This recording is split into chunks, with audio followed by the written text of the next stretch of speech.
We used to think the wind was only good for flour and farms, but by the end of the 19th century, something strange began to happen. Windmills, those old creaking food machines, started lighting up light bulbs. I grew up on a farm in the American Midwest. Wind was everywhere. It would howl in winter and race across the plains in summer, pulling at the grass like it had somewhere urgent to be, and always there was the windmill. It was towering above the barn, creaking, pumping water from the well day in and day out. That's how it was for thousands of farms, and not just in America, but across the world. In Europe, windmills still turned stone, but in the US, they began to pivot to something new: self-reliance, small industry, power without wires. In the mid-1800s, American farmers started using windmills to pump water, keeping crops alive through drought and cattle watered through dry seasons. You'd see them everywhere, skeletal iron towers with steel blades spinning endlessly under big skies. Companies like Airmotor began selling them by the thousands. Simple, cheap, reliable. And the sound, if you've ever heard it, was like a mechanical heartbeat against the prairie wind.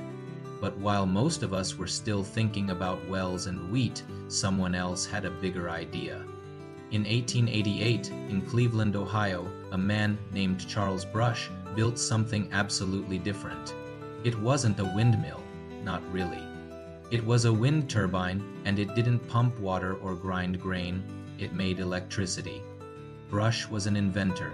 He was already famous for developing electric arc lighting, but he wanted more. He wanted power that didn't rely on coal or dams, so in his backyard he built a giant wooden tower.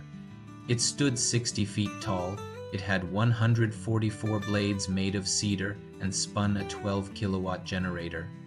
That machine powered his mansion for nearly 20 years. Imagine that like a windmill is lighting 350 incandescent bulbs in the 1880s. What Brush had done was combine two old ideas in a new way: wind for motion, and motion for electricity. See? When wind turns the blades, it spins a shaft that is connected to a generator. Inside the generator, magnets spin past coils of wire, and like magic out comes electric current.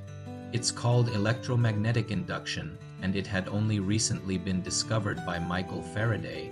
But it was more than science. It was a turning point, a signal that wind could do more than feed us, it could power us.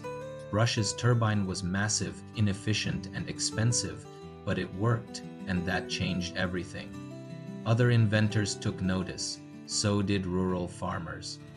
In time, wind power began to creep into isolated communities without access to the grid.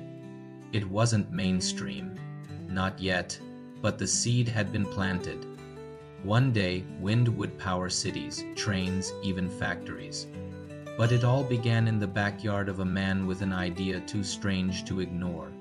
The windmill of the past had become the turbine of the future.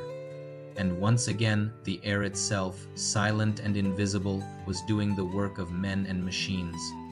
Next time, we'll travel across the Atlantic to Denmark, where a stubborn farmer and an idealist engineer turned the wind into a national treasure. Join me as the wind grows stronger,